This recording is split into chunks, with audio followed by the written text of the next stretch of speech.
coming to join us right now. It looks like Mike from around the world. Is that true? Pastor Paul. Yes. I made it. You did make it. You sound good. Late? Oh, 2 minutes. You're not 2 minutes late. late. Not bad. Not bad. I had a song going anyway a little bit there, so I might have knocked you, slowed you down. I don't know. Anyway, you're here, Mike. I am. How you doing this evening? Doing really good. I think that everybody here tonight is excited about hearing the things we're going to hear. It was a great week last Thursday. I want you to know that last Thursday night's broadcast, 73 people came to Jesus Christ. It was an amazing response to the Lord. That's awesome. Amen. That's awesome. All right, Mike. Well, we've oh, by the way, Mike, just Heidi said, make sure that you ask Mike before we promote it too much. Would you be able to speak for us? We're going to have a webinar.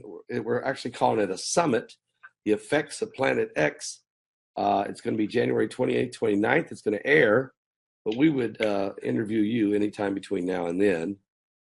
Oh, yes. Okay. Yeah. All right. She'll email you and we'll set it up.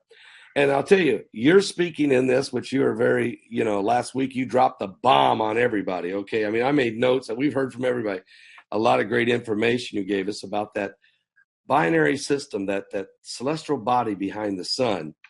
And so we decided after that broadcast that the urgency to know more about what is incoming, whether it be meteor showers or meteor storms, whether it be blizzards and extreme weather conditions, volcanism that's happening, earthquakes, tornadoes, hurricanes, all those things, but also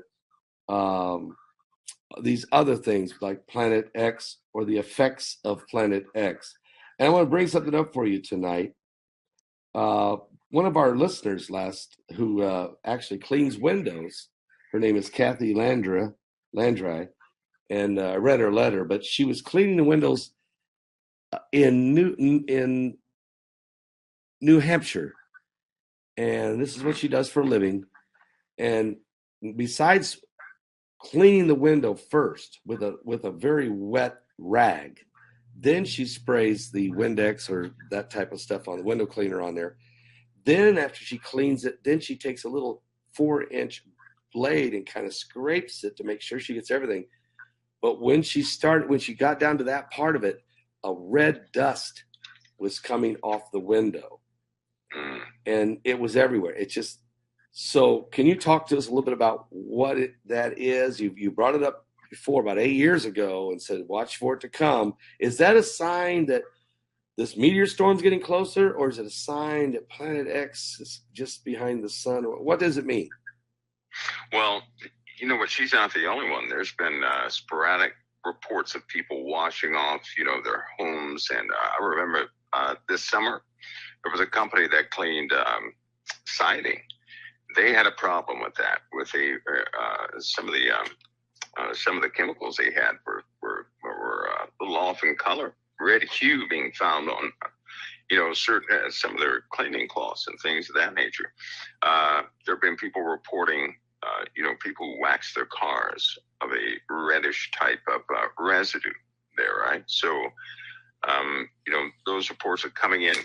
We have two situations with any type of red material, and a chemical analysis is the way you would do that, because you don't want the dust with silica in it. That means it came from some type of desert or arid region, but they've been picking up a lot of iron-based material that is red, and that stuff is in space all over the place.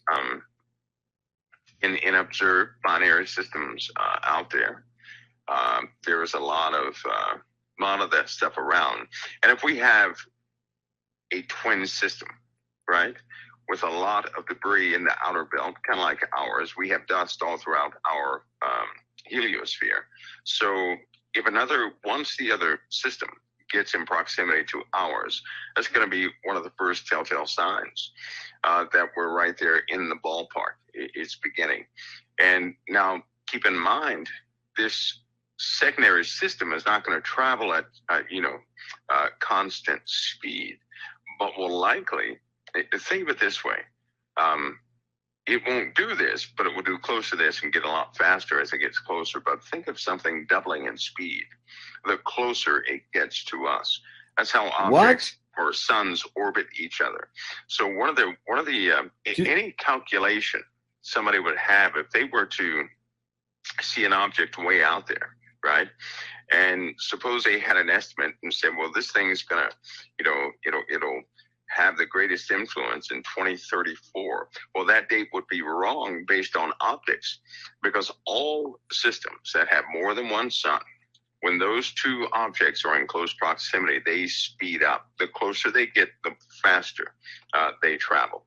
So they hit this point where they're traveling at their greatest speed, and they cause the most damage in both systems. So, and we're going to get close to that point. So when they see it, when everybody is seeing or noticing storms that have this reddish hue, winds, a loss of pressure is going to be felt on this planet. That's going to cause a host of issues. It's going to be that'll be the moment when it's too late. You can't, there are going to be some things people won't be able to do. So it'll happen that fast. Okay, so in other words, as this binary system, as this Planet X or binary system, as it's getting closer and closer, at some point here, it's going to accelerate. Has that acceleration already begun? Oh, yeah. It would have already begun. As soon as it whipped out and it was at its furthest distance, that was the slowest speed it will ever travel. As it comes inbound, it starts to increase its speed, which is somewhat exponential the closer it gets. It will also begin to vibrate our sun. Not a vibration that people can see, but it will begin to oscillate. Our sun becomes very erratic, especially in its behavior, emissions. It'll emit more X-rays and things like that. Flares or magnetic, they look like magnetic strings will be, they'll be seen all over the sun. It'll be very sporadic, but yeah, they'll speed up as this takes place. And those are the days when we have the worst atmospheric problems, the most debris, and we see the strangest objects in the heavens. According to both what they saw in the past, the truth about what they saw in the past, and what's been observed in other systems, Pastor Paul, not one soul on this planet is going to be in denial during those days. Not one soul. Are you serious? Yeah, not one soul. During that time, the nature of things will become so strange. Well, think of it this way. Number one, we're going to have our pressure on this planet is going to change tremendously. So when you start thinking about high and low pressure systems like we have right now causing these storms, a high pressure system is that cold air from space coming straight down and then it fans outward. Low pressure, found close to the ground, is air that flows inward and travels upward because it's warmer, right? So when you have a high and low pressure system, of course, you have winds right in the middle of that where they meet together. So just imagine an influence upon this entire solar system and some of the density in the atmosphere altering or changing, becoming quite heavy. That's going to force cold air straight down to the ground in several places. But as the sun warms the surface of this planet, and in simulations, because every square inch of the earth is holds about 14.7 pounds of air, the wind speeds are going to be 200 plus in a lot of areas as it warms, and the oceans at room temperature will boil. All the water everywhere at room temperature is going to begin to boil wherever the sun begins to rise. So what kind of superstorm? Well, wait a minute, 200-mile-an-hour straight line wind with the ocean boiling, that's going to create some kind of like mammoth, like some kind of magnanimous hurricane. I mean, am I wrong? Yeah, it'd be awful. It'll really be awful because with the oceans boiling and that water vapor going in the atmosphere, you're looking at a cycle we've not seen before, right? It's been observed in, controlled chambers, but never in real life. And unfortunately, we're not in a position to have any defense from anything like that. In fact, speaking about defense, if they shot down everything that was coming here and successfully did that, we would still have to face the fury of another star coming in proximity to ours. It is unavoidable. There is no getting, out of this, which is why so many have these contingencies. And there is much to discuss on that level. For example, if this scenario is true, Pastor Paul, the borders will be totally shut down. I mean, no one will fly from America anywhere. They're going to be stuck right here in America. Same thing is going to happen for other countries. They're going to reduce air travel to keep the populations in their respective places. So some people are going to have to come up with a different game plan, and this will happen long before its approach. So air travel is going to get eliminated. AOC said she wanted it to happen for the Green New Deal, and we're seeing it. We're being very limited now where we can go with airplanes as far as leaving the country. You can still fly anywhere you want to domestically. You got to wear a mask on the plane. You don't have to have a vaccination to fly anywhere you want to in America, but you are seeing the tightening up, the tightening up. So what you're saying is they're gonna have to come up with other reasons for why we can't air travel. Oh yeah, without saying there's an incoming binary system that's going to rock. That's right. Okay. That means air travel, ship travel, anything that could take one person, right, and allow them to relocate to a different area. Because the one thing they don't want is everybody, suppose or they get some information and all of a sudden they find some sort of a safe zone. This is why all of your people who make hundreds of millions of dollars going up to billionaires have set their home fronts. They no longer have their greatest assets in America. They finished their moves about 2 years ago. And so they fly all over the place. Anyway, there's one exception, and that individual, I believe they know what's coming, but they will not move their home base, so to speak, outside of the U.S., but everybody else has moved their most expensive and greatest assets out of America into different regions because they have a hint that it's a debate on this with a lot of people, right? And hopefully people don't live their lives by debate, but by the spirit. But there's a debate in the Northern Hemisphere. Will become quite toxic. Why? Because we have most of our chemical plants and everything else in the Northern Hemisphere, most of our nuclear reactors in the Northern Hemisphere.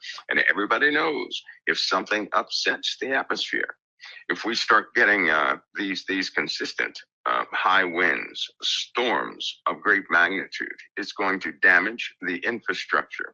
And all too often, we forget about the nuclear power plants. We forget about the chemical and incineration places. We forget about the nuclear waste dumps that we have. All of that stuff can be in danger. And then everybody's going to be exposed to toxic conditions wherever they are. And the U.S. has most of them. So we all too often, we forget about that. Folks, Mike around the world with us tonight. And the statement he just made about air travel, ship travel, and other nations is going to actually stop at some point. It's going to come to a halt as Planet X is coming in.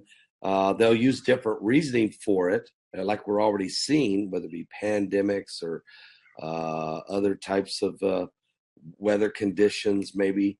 But more is coming on. Mike, I want to share something with you. This was actually in the archives at nasa.gov. I want to put it on the screen for everyone to see. Mike Brown, along with Dr. Chad Trujillo of the Gemini Observatory in Hawaii, and David Rabinortz of Yale University from New Haven, Connecticut.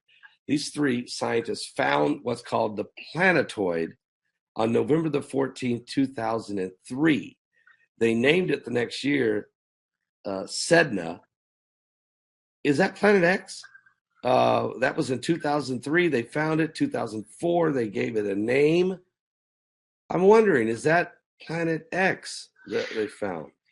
They've been watching. I personally think it's more of a satellite than anything else due to its behavior. due to its motion. What do you mean, a satellite?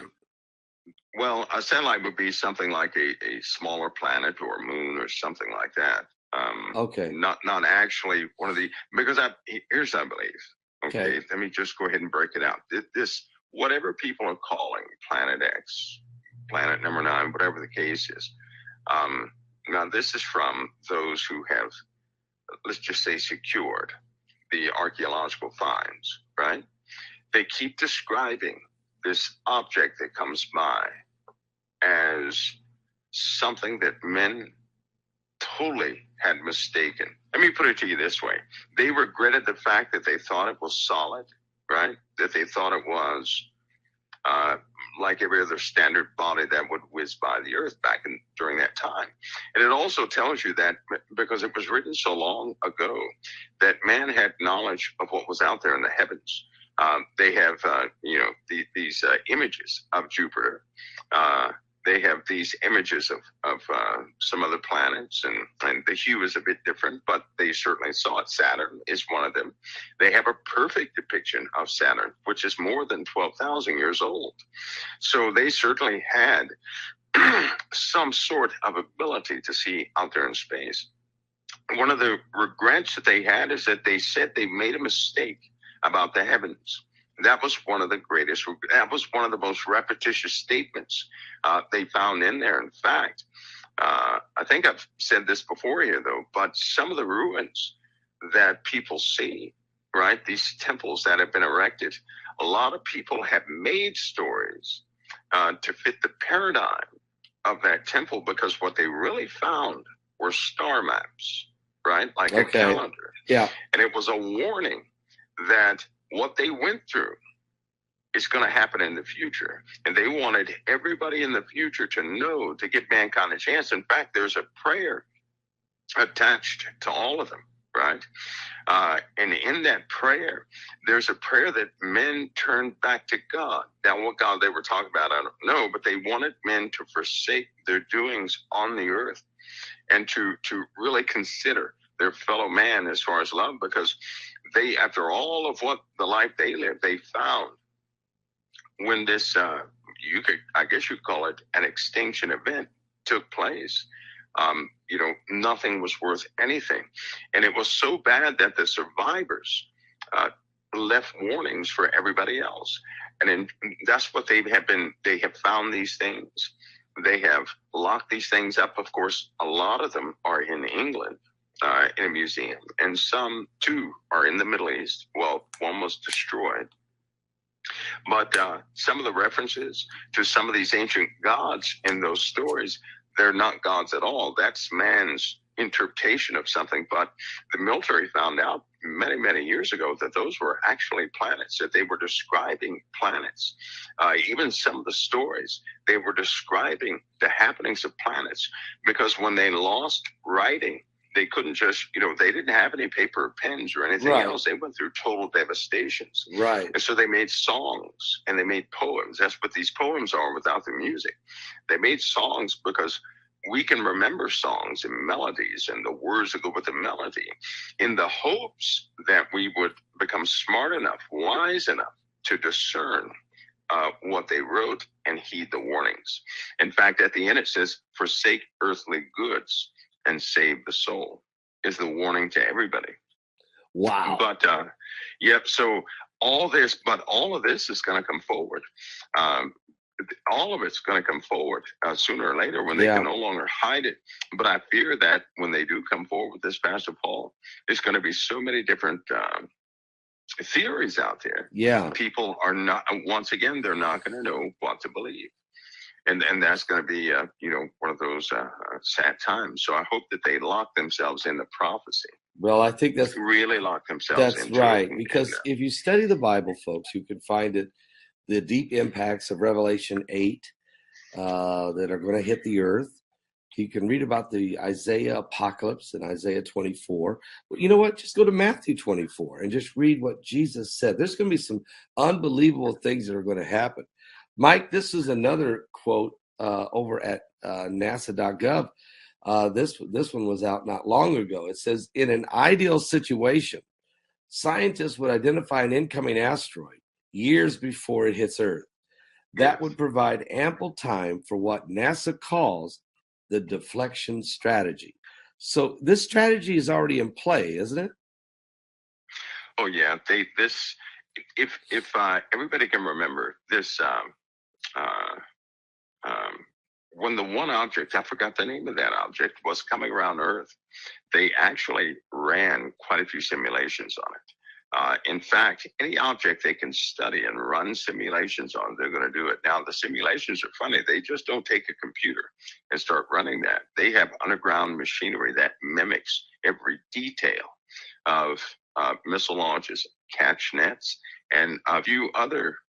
But they have these these pulse weapons, right? Yeah. Where they shoot a concentrated form of ions at an object way out there in hopes to deflect its trajectory. One of the problems they keep running into is that when these objects come close to us, right, they hit stuff coming into us, like Muamua did. That thing hit a couple of things. What? And by itself, without hitting anything, it kind of changed I didn't know its own direction. Well, I knew it was coming in. Now that was that interstellar object that came out from a different solar system. It come flying in. It was kind of doing like a somersault. We called it Uma, I think, or something like that.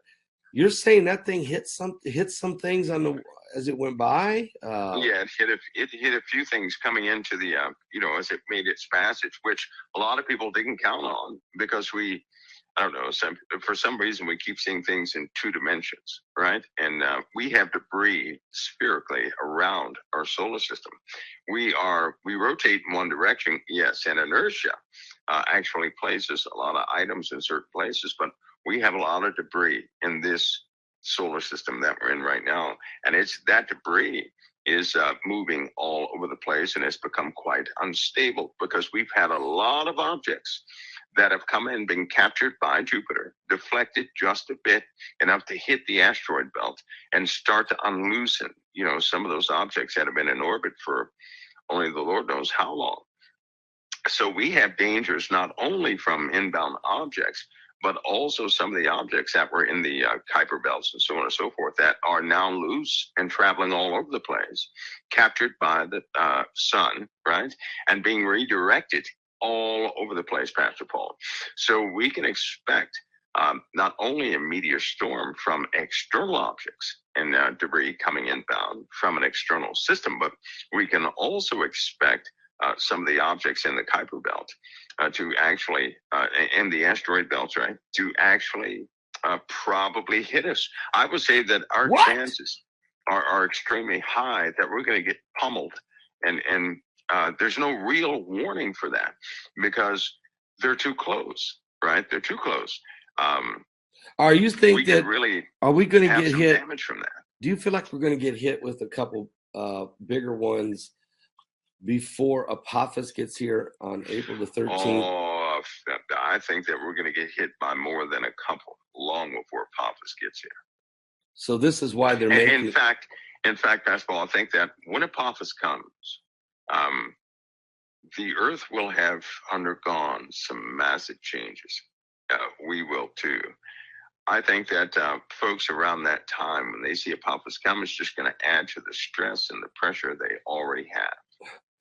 Because we've already encountered the dust, the extreme winds, the volcanism, the oceans boiling, the straight line winds, the fires burning everywhere. Lots of fires. Is that because of meteorites? Is it because of lots of fires, or is the sun going to be flipping out on us? Well, our atmosphere, Pastor Paul, is changing. Okay. And I guess it's important to note that as our atmosphere changes, these high and low pressure systems are going to become larger and larger, especially the high pressure systems. Again, that's air coming from space, right? That heavy air, dense air coming down from space is very cold, and it smacks the ground and spreads out. Well, this is going to become, and as the sun, shows on the land, it warms the air and it acts against these high pressure systems. Those are low pressure systems. When these two meet together, they cause an extreme amount of wind. In the middle, you see isobars. They're called isobars. And that's where you get your high winds from. Well, as we continue on in our day-to-day lives, something is happening to our atmosphere. We're going to have, also, here's where the boiling water comes in. As when you're dealing with pressure, temperature, density, and constants, pressure being temperature times density times a constant, as it lowers, right, it's going to get to the point where it will be so low that the oceans will boil when it's only 70 degrees. So what will happen when the average temperature is 125? Wait a minute. The average temperature is 125. Whoa, Mike. Whoa. Where? We have to think of these extremes. When the sun comes up, right? Everybody's used in the morning. When the sun comes up, it's a nice, it may be chilly at night or, whatever. But when the sun comes up, it warms things up. Well, think of it this way. Think of without the sun, the temperature being about in the middle of July, the temperature being 40 degrees, right? And then as soon as the sun begins to rise, everywhere it shines, it starts to heat the ground up and the rocks up and everything else to a temperature of about 120 or 125. That's a pretty severe temperature difference. It's going to happen in lots of places. When do you think that will start happening, Mike? I mean, that'll begin this year. That will, everybody will begin to see that evolve this year. It's going to happen in quite a few places. It's happening already. These large temperature swings that we talked about a couple of years ago, they're happening now. I mean, severe temperature swings. The low pressure systems that are the size of the USA, right? We already had, we have 3 right now that are about to coalesce. And they came from the West Coast coming across the Pacific. We have the vapor constant in the Atlantic Ocean, that is the how water evaporates in the atmosphere's ability to hold it, which is relative humidity, you could say, is that's altering fast because we have exotic gases in the atmosphere, right? Our temperature is warming, but it's also becoming quite cold in several different places. So, and they've already noted in history that as the glaciers were melting, right? As they melt, volcanism goes up. But why? Because of external forces. They have no relationship together, right? Glaciers and volcanism, but they're both affected by one external source. And that has to do with a gravitational pull. And has to do with a change in density of our atmosphere from exotic materials being dumped all around the earth. And so we're going to see, we're just beginning this, right? So all of what we see, think of it as a car just starting to move, and it's very, very slow right now. So slow you can barely notice it. So what happens when that car is going at 50 miles an hour? Everybody's going to notice, and it's going to get a lot worse. We're going to get progressively worse. In this 2022, Mike, as we start talking about the effects of Planet X, do you believe, or do you see, or do you have info that the 125 degree average temperature thing taking place, straight line winds, that kind of thing, but do you see massive earthquakes? Do you expect earthquakes to happen this year over 8, maybe close to 9? Do you think that's going to happen this year? Well, if we had we'd never know if we had a 9 by data, because they would never print that. The computers are not set up to even to publish that. In fact, before the numbers show up on any website with NOAA and all these US and EAS sites, all that data is scrubbed, all of it's scrubbed. So it goes through a secondary system where they filter that data. They split that data. The public does not get to see the absolute facts. They get to see what is scrubbed, whatever they present to an individual, because they always do a reassertion of what the people can handle. For example, if there's an earthquake in one of the states and people get nervous and they start getting phone calls and the chatter goes up, they can always tell when the chatter goes up. They will instantly change it, scrub it, make it vanish, do whatever they have to do. And then they know when something vanishes, people tend to forget pretty quickly, right? Because they don't want that reference there. It causes people to get nervous, and people are already on the edge. So they scrub data all the time. time. This goes with any optics that anybody can access on the internet concerning space also. Where you're looking at satellite data, things of that nature, they scrub that data. They will never show the raw data to anybody. It goes through several filters, you could say, before it ever hits the public. And they have to downplay it that way. That's why a lot of people see the reversal of any declaration that will come out about an earthquake or something like that. Often you'll see a reversal if it's inside of a state that does not usually have earthquakes or things like that. Yeah. You know what happened? There's a couple things happened on earthquakes.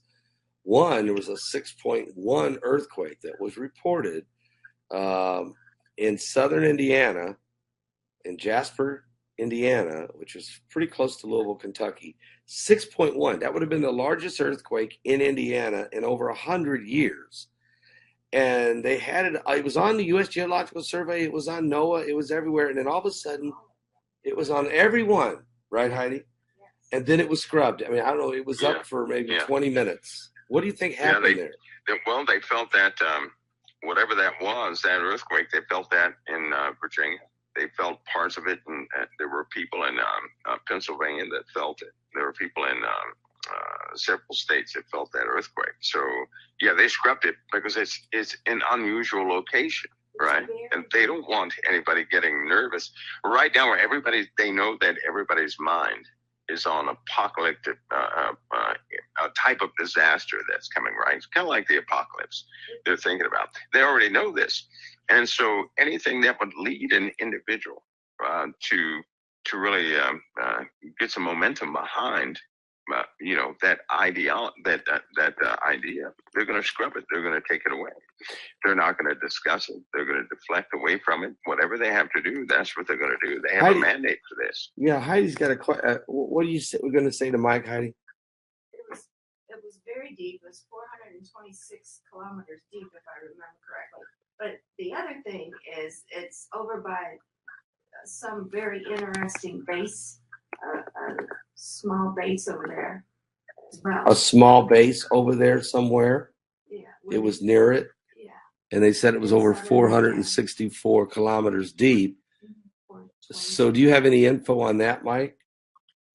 Well, the governor of West Virginia had an interesting topic about 3 months ago.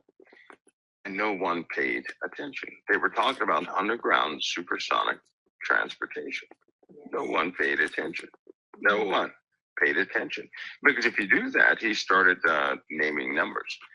And he went near that depth, that 450 kilometers. He went near that depth. So, and then it was gone. He didn't discuss it anymore because it was... he was talking about some transit system he probably shouldn't have talked about. Anyway, that did happen. But sometimes, on occasion, Pastor Paul, if we do have underground facilities, and again, if you have to open the vents on them, or if you're trying to seal them or something like that, you're going to have those large explosions. And sometimes they run into things. So they have to, there are lots of armaments underneath the ground for a reason. There are policies set up for nuclear weapons to be used in special cases. So nothing gets topside that could be down there. So sometimes you have these large explosions. But I believe that this one was a thermal event, a real earthquake, but tied to a thermal event. Well, yeah, are you saying it was a real earthquake but tied to a thermal event, meaning a detonation by? Well, all military bases had a mandate by 2000, and I believe it was 17, and they moved it back a little. All bases had to be independent of the power grid, right? They had to be on self. They have to supply their own power. So a lot of them were on thermal, geothermal energy and gas and so on and so forth. In order to access that gas, sometimes you have to go pretty deep. And you have to do, they do special things to get to that. But to my knowledge, military bases do not need the power grid. They had to do this because they had Jade Helm right after that. with going along with that mandate for a reason. And they did the logistics training with Walmart at the exact same time, right? Remember, everybody was talking about the Walmarts being converted. What's happening with Walmart? Where'd this Walmart go? This store went empty in Walmart. Right. And so the logistical system had to be set up. And they did have construction at most of these sites telling people that they were doing plumbing, this, that, and the other. No answers ever came. Well, clearly, plumbing is underground. So if you're not going to bring in, 17 trucks underground to fix a water pipe, that's not going to happen. But that's precisely what people were reporting, that they saw trucks pulling underground in some of these new entryways that were built near these Walmarts, and they never came back up. They would just go down there and disappear. So there's a, if a person broadens their scope, they can see elements in place where preparations have already been made. And what they're doing now is positioning all elements on the top. A long time ago, I had a discussion, Pascal, with some individuals, and there was consensus that upon proximity of a binary twin or any threat, a planetary threat, that it would be lawlessness up top, because they would have to abandon most of the operations up top. They would keep the appearance for as long as they could, right? By having people fill positions that are not quite qualified to fill those positions, but could, fool the public into believing that everything is normal. And they will try to maintain that appearance of normalcy for as long as they can. And if you just look at the world right now, nothing makes sense. Nothing. Nothing does. From our governmental system to certain happenings with China and around the world, nothing is making sense. Nothing is. Stability is gone. When you make a point, the supply chain shortages of stuff. You told us 2 years before that happened that you said, keep an eye on spam. You kept saying, watch, pretty soon you're going to see your shelves go empty. And I'm like, why?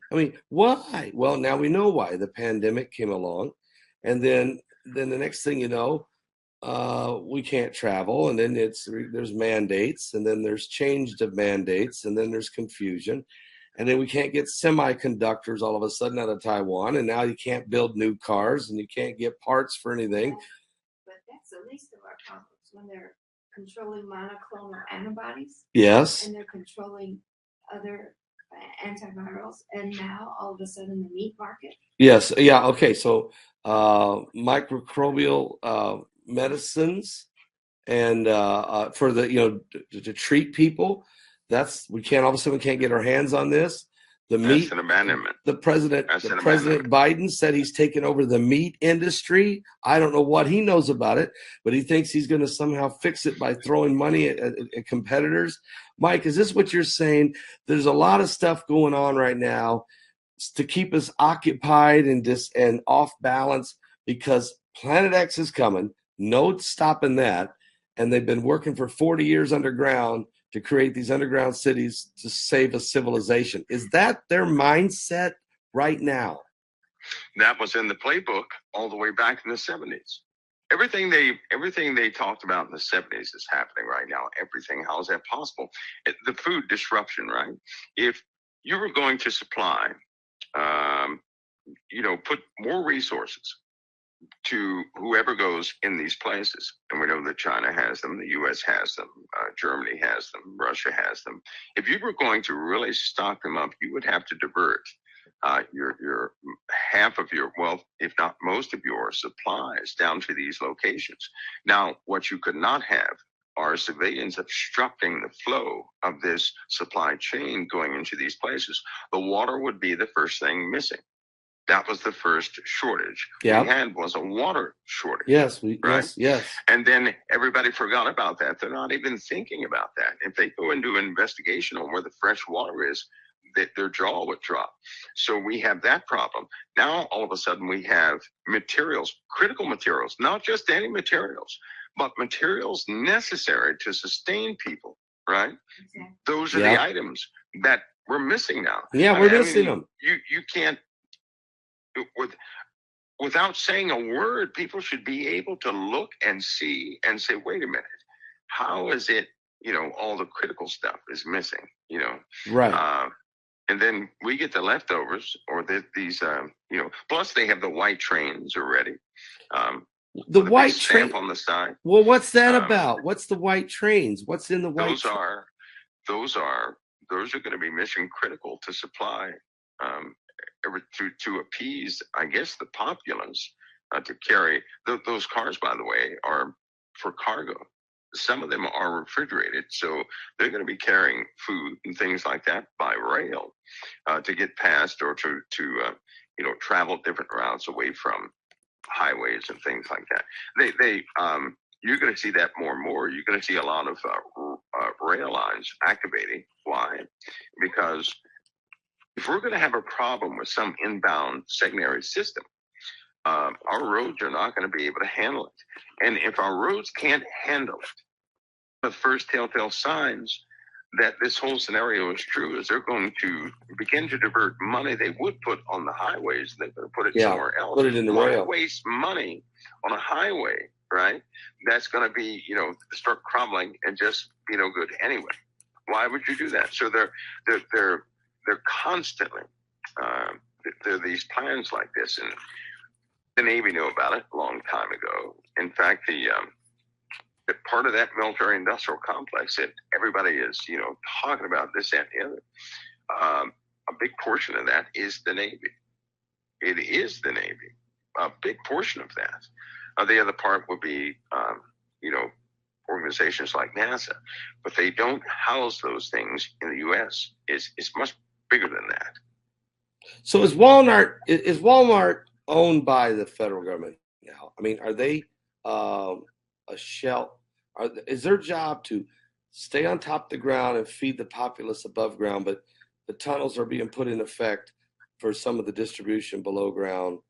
And I'm hearing you say that these government-wide trains of distribution of food and water is going to be used to feed both the populace above and below ground as things evolve. Is this part of the Agenda 2030 United Nations global sustainability? Is that what they're really talking about here? Well, that's almost like a global sustainability. That sounds like something that you would implement during a crisis. That's part of those crisis. Well, that's what they put in place. That's what we're working on. Crisis point agenda. So right now, Pascal, if people would look around, they're in the middle of something, one of the greatest transitions they would ever know in their lifetime. But they can't. A lot of people cannot see it. Why? Because they're involving people in other conversations, taking them off all the cues that people see around them. Walmart, by the way, is the most sophisticated logistics system on the face of the earth. Walmart is. It was perfected. It was fed money and everything else. Everybody supported the development of Walmart. One of the milestones of Walmart was never the store. It wasn't about the money. It was about the logistics system and how efficient it is, right? Somebody can pick something off the shelf. An hour later, a truck is on the road with some calculation of everybody else's stuff, and they get the best gas mileage on their, with their trucking. That was their strongest suit. In fact, the same algorithm that worked for Walmart was a part of that was given to Amazon, right?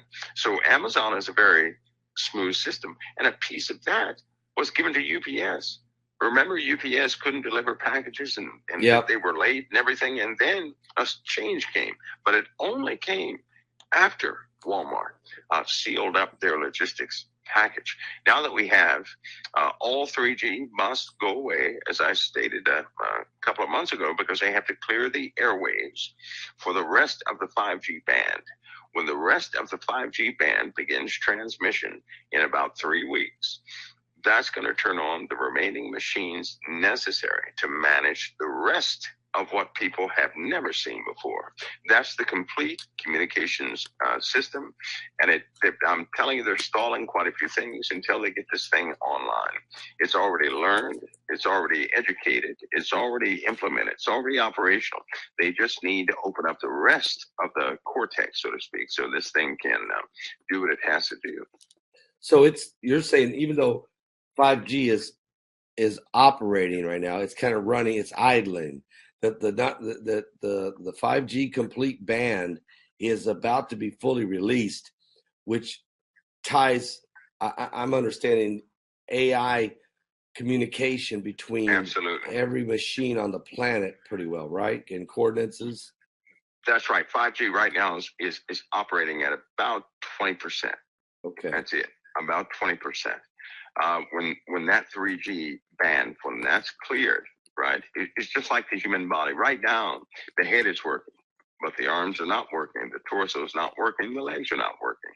The rest of the machinery will, in fact, be operational when the rest of this band is cleared. And then, then we'll see a lot of new things, a lot of new publications. Get ready for technology to jump about 100 years.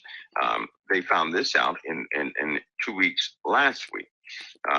They were in development of something. I can't name what it was or what it is, but they were in development of something. So what they did was they began to implement some of the AI architecture and some of the existing machines that they have to develop a better scenario or a better product. Let's say this thing, all the years they had in R&D, right? It did in about 10 minutes, all of it. And it found new ways of doing things that our greatest scientific minds could never think of. And it did all that within the course of an hour. Right now it's being implemented and it works. And so you have many machines like that coming online in about 2 to 3 weeks. So just think of how this world is really going to change. Medical science is going to really change, Pastor Paul. Do you not know that they've isolated that with artificial intelligence, they can isolate genes so fast, right? Now, I mean fast. They can isolate genes so fast that they have perfected it's a shot that you can get and you'll grow all brand new teeth again, right? They can turn on and off the genes in your body. They can customize genes by artificial intelligence because it can go well beyond what we're able to conceive of. It can do things that we never thought of, and this is what they're finding more and more and more, is that it's doing things and utilizing or suggesting utilization of things that we would never conceive of, right? So it's as far as the brain project and all those things, it will advance that by about 100 years in the scope of a week. And then you mix that with this quantum computing conundrum, because they have problems with quantum computing. AI solved what CERN could not. In fact, AI has made some suggestions for CERN that absolutely worked as soon as they tuned it to those specifications. First they simulate it, and then boom, it works. So get ready for a technological jump in quite a few things. They've also found out how to extend the life of a human being by 70 years. You mean to take it from 70 to 140? There's a degradation gene in the body that causes genes or your cells to degrade, right? All they have to do is turn that switch off, and your cells will not degrade, but will in fact multiply. Right. Well, you're getting in an area that I've actually can't say a lot about, but I do know that the telomeres can grow. The telomeres can grow, which is part of your stem cells. You grow, and that can prolong life, or at least prolong it a little bit, or push it out there a little bit. That's theoretically, but you're saying that they have found a certain gene that could that controls it. Yeah, that controls the rest of the genes. They can manipulate it. They found one of the parts they couldn't do was how to turn off a gene in a person's body, right? Okay. Or how to turn on a gene in a person's body that's already been shut off. They couldn't think of it. AI has. It's already done it. So I'm telling you, when the rest of this thing comes on, I'm going to call it a thing, because you're talking about some metaphysical machine, right? Right. But when it comes online, get ready for some jumps in just about everything, which is my personal opinion is that it is going to really, it'll be the nail in the coffin, so to speak, because what it will do is you have something called live articles. Now, I don't know if anybody's I heard never of heard this. of I'm that sure one. that some Live people articles. have, but I've not heard of that. No. what that means is, suppose you're reading something on the internet, an article about something that happened in the Middle East. The thing you won't know is that no human being wrote that article, right? AI will have on the fly put that article together just for you. Now imagine this all over the world. And imagine that we develop opinions based on what we read, what we find out. Imagine a system, right, that has the ability to, on the fly, create articles. I mean, just at the snap of a finger, to deliver to whomever it so desires. But it will skew the opinion of that individual ever so slightly, to shift or to maneuver the world into any direction it wants. Because what they've also found was people are at a very delicate moment in history, meaning they believe everything is what they're saying. They believe everything. Yeah. And they're not willing to believe, solid things that they used to believe, but they're looking for something more. So you have an adaptive system that's going to feed them a little bit more. That being psychologically, people are going to have they're going to be out there, and the truth is going to be, might as well get a coffin ready for the truth, because it won't be found amongst all this stuff. When we know that young kids are primed for discovery, people are primed for information, it's going to give it to them. People argue right now over information, Pastor Paul. Over information, Oh, I they know. argue, they fight, they do this. It's going to become quite nefarious coming from a machine, and yeah, so that's just part of what's developing. So when it comes to the dangers of Earth, you can almost forget about finding the truth about what's coming through this system. It is so funny how this system is going to be implemented. At the same time, the expectation of an intruder is expected, right? It's so ironic of the timing of this. The intruder talking about the binary system that's on its way. So you've got a combination of things. And if we look at it from a Bible prophecy standpoint, Jesus said there's a time coming, a tribulation time, like the world has never seen before, nor ever again. Is it, Mike, because the perfect storm of technology, lack of spirituality, lack of substance, food and water, incoming effects of Planet X that changes the temperature structure, the flow of the messes with the magnetosphere, that it boils the volcanism, boiling the oceans. I mean, so you got all of these different parts moving at once, and you've got men trying to figure out how to survive it, planning for years to hide underground, so is this what you're saying, that the perfect storm, it's like the end of days? Or as Jesus would say, when you see this coming, you need to look up, lift up your head, your redemption's drawing nigh. In other words, there's no hope left on the planet. Is that what's coming? Oh, yes. I believe it's forming fast. And you know what? The scripture that gets me past Paul is one where Jesus said that the world would know nothing. Just like in the days of Noah, they didn't know a thing until the flood came and took them all away. Right. Right now,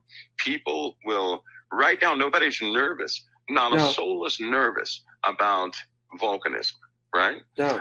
Not a soul is nervous about the earth having an impact. We can have an impact in 9 hours and nobody would know about it, so nobody's concerned about it. Why? Because you can't really find clear information. And then when you do find it, if you don't like it, you're going to find another article that will disprove it. It's a phenomenon that's on the internet. For every truth you find, you can find 20 articles that can disprove it, right? And people get their verification from the internet. See, that makes the Holy Spirit that much more important to me. Right.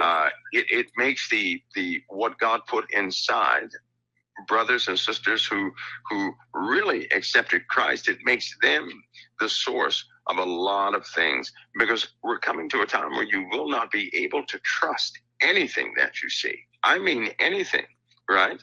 These storms, for example, how in the world did those people get stuck on the highway during a snowstorm? And it happened again today. Why? I know. Why did it happen? You know what? I went back and I heard it's hard to find the weather, though, Mike. One thing is you can't get a good, clear weather forecast. It seems like every time you Google it, it changes the time. We were having that issue today. But go ahead. In Google. I did a special observation today, right? Okay. I saw the Weather Channel, and Jen Cantor is a pretty good meteorologist. Yes, he is. He's a good one. So he was warning about this thing for 3 days. But every time he warned, it's almost like people would hear but not hear at the same time. Yeah.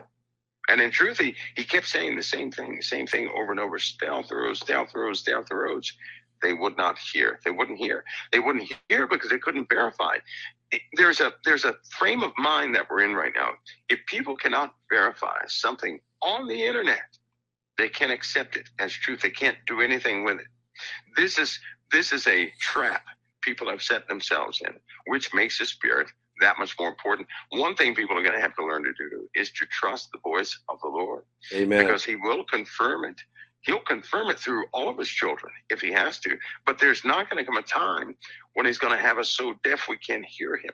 If we would trust him more than we do man, and that the AI is going to assist in that for those who believe in Christ, we would begin to perceive a lot. Because, Pastor Paul, my greatest concern right now is that we're too far into prophecy, and people are not recognizing all the Amen. They're still asking. We still get this question. So when do you think the end times are going to start? Blows my mind. And these are people that go to church, and it's not their fault. I think they're not being taught. No, it isn't. They're not teach. They just won't teach prophecy, Pastor Paul. It's more like psychology. When you go to a certain place, which is why I'm glad you tackle the subject you do, because people are still trying to, I don't know, have it. They're still trying to make it like Sesame Street in there, something like that. But they're going to get their wake up call shortly too, because Pastor Paul, when AI goes online, when 5G goes online, it's only going to be, I'll give it a few months before the governmental transition takes place all over the world. Wow. Whoa. So once this, and you're saying it's going to happen in about 3 weeks or so. Then it's going to go from 20% operational to close to 100% operational. And when that happens, you give it a few months and watch governmental changes totally go into effect. I mean, are you talking about like changes of controlling population, new rules, like all more than that. More than that. The rules are nothing, Pastor. We're talking about the very core structure of government is going to be transitioned. They don't have a choice. There's another element coming on the scene. They don't have a choice. They have their deadline they're working by. Okay. If you can understand that, I understand it. It's coming. They are not going to miss that deadline because evidently these demands are coming from one source. And no one, well, I'll say this, everybody is nervous. They will not defy these demands. They keep saying this one Who's phrase. This one source? Is this someone on earth? This is someone on earth. And they keep saying that all the resources, now this is coming from the highest people that people know. They keep saying the controller of the resources is requesting this. He has trillions to throw around. They keep saying this. And I'm telling folks, I'm telling you right now, when this artificial intelligence network comes online. That's his conduit to monitor everything, and nobody can do anything about it. Folks, Mike around the world dropping some more heavy load on us, but it actually, we need to know it. This is why we have these broadcasts on Thursday night. We need to know what's happening, and then we look at the Bible, and the Bible told us this, but it's easy to read it. It's another thing to live it, it's another thing to start experiencing it. But we can do this because God said, I'll never put more upon you than you're able to bear. And with every temptation, I'll make a way of escape that you might be able to bear it. And we can bear it because we can bear one another's burdens. And so, Mike, I want to thank you for breaking this info out for us tonight. This is another great program. And there's people listening right now that truly may say, I got to get myself right with God so that I can figure out what I'm doing. Because I want to tell you, folks, you got to have Jesus in this time. Am I right, Mike? You got to have Jesus. Amen. Yeah, you do. That's the joy of Christ, Pastor Paul, because right now today can be the first day of clarity, the first day of that walk, and they won't be missing anything. They'll be fully informed. Jesus will certainly never abandon him. He'll walk us all the way through. He's going to get us all the way home, not part way. Amen. He already promised he'd never leave us nor forsake us. And he also said that all who have come to me, the Father hath given me, and I will in no wise cast out. Amen. I will raise him up the last day. That's one of the most, that's the greatest promise anybody could ever give. And that's worthy of hoping for, right? That's Amen. A great hope indeed. All right, Mike. Well, hey, we'll talk again next Thursday, and Heidi will get you set up for when we're going to film and get you ready, get everybody ready for the Planet X summit, which sounds like you are geared and ready for. You're giving us little bits at a time. Can't wait. We need it. Well, I'm ready for it, Pastor Paul. That'll be a blessing. God bless you, brother. You All too, right. Heidi. It's always an honor. Thank you, Mike. Appreciate it. God bless, brother. It's an honor. All right. Amen. Bye-bye.